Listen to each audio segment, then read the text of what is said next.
forefingers, and Imam placed it right here, between his eye and his ear. He said, what you see with your eyes is haq, and many a time what you hear through your ears is going to be batil. Now, of course, Imam explained further on it, but here for us to understand, don't believe in everything that you see, and if you hear, more so. A lot of times you hear things, and it's a hearsay. Come and study and understand. I mean, just to go out and label that Shias do this, they have their own deen, they have their own madhab, they are not part of Islam, and it's Abdullah ibn Sabah, who was a Jew, who created this entire madhab based on falsehood. How long are you going to follow this narrative? Come forward and ask these questions from someone who knows the answers to this, instead of just blindly following what the forefathers have said. So Imam al-Safran explained that in a similar tradition. We read that haq and batil is 4 fingers apart. Batil is when you say, I have heard, and haq is when you say that I have seen. This is Sharif ibn Abdul Hadid al-Mu'tazili in his tafsir of Nahj al-Balagh. Quickly towards the end, and I'll bring you towards the close. Zulm against humanity, and the lack of recognition by people about falsehood.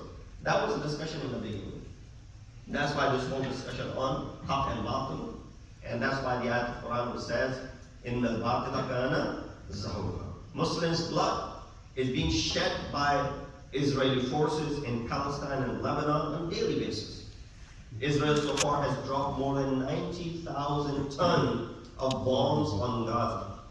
3 times more insane than what happened at Hiroshima and Nagasaki, World War II. These are stats. I didn't make these up. I just looked them up, and you can easily look them up as well. All monsters of history claim good intentions and righteous ambitions, but inflicted horrors, deaths, and destruction on fellow human beings to achieve individualistic ambitions of power and glory. As we are also now being dragged into, hopefully not, and God forbid, into World War III. More than 50, as I mentioned earlier, and some unofficial reports, 100 have been martyred so far, and many injured who may or may not survive this takfiri attack by the Wahhabi Salafi mindset, which deems Shias of Arachanar to be worthless and that their blood is okay to shed. Incompetent government only allows and only knows how to condemn these incidents, while their mouthpiece media outlets portray it as a dispute between tribes over land grabbing and whatnot, while hiding the real story behind it.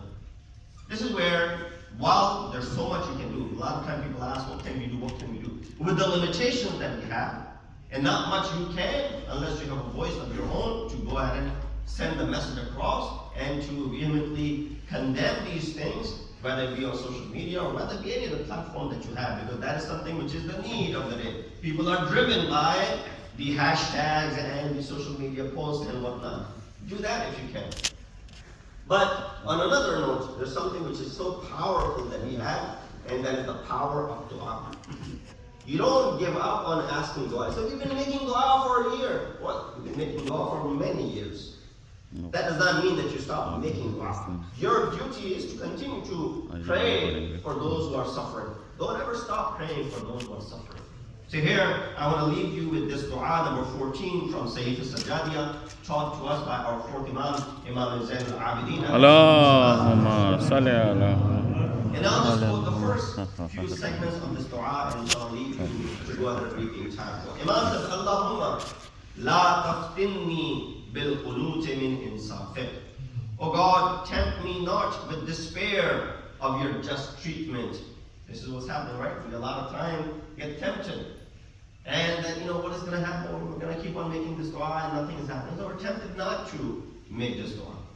وَلَا تَفْتِنَهُ بِالْأَمْنِ مِنْ إِنْكَارِكَ. And tempt him not with feeling secure from your disapproval. فَيُسِّرْ عَلَىٰ ظُلْمِي وَيُحَاضِرَنِي بِحَقِّي وَأَرَّفَهُ عَمَّا قَلِيلَ مَا أَوْعَدْتَ الظَّالِمِينَ وَأَرَّفَنِي مَا وَعَدْتَ مِنْ إِجَابَةِ الْمُسْتَقِيمِ. I'll read the entire translation for you. Oh God, Tempt me not with despair of your just treatment, and tempt him not with feeling secure from your disapproval, the zalim that is, lest he persist in wrongdoing me and constrain me in my rights.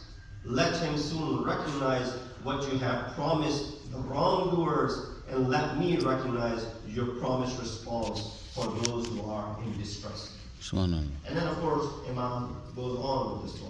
So make sure that in these distressful times, you take some time out of your busy schedules to raise your voice however possible you can, and also continue to pray for people who are suffering all around us. In the hadith, أعوذ بالله من الشيطان الرجيم بسم الله الرحمن الرحيم والعصر إن الإنسان لفي خسر إلا الذين آمنوا وعملوا الصالحات وتواصوا بالحق وتواصوا بالصبر.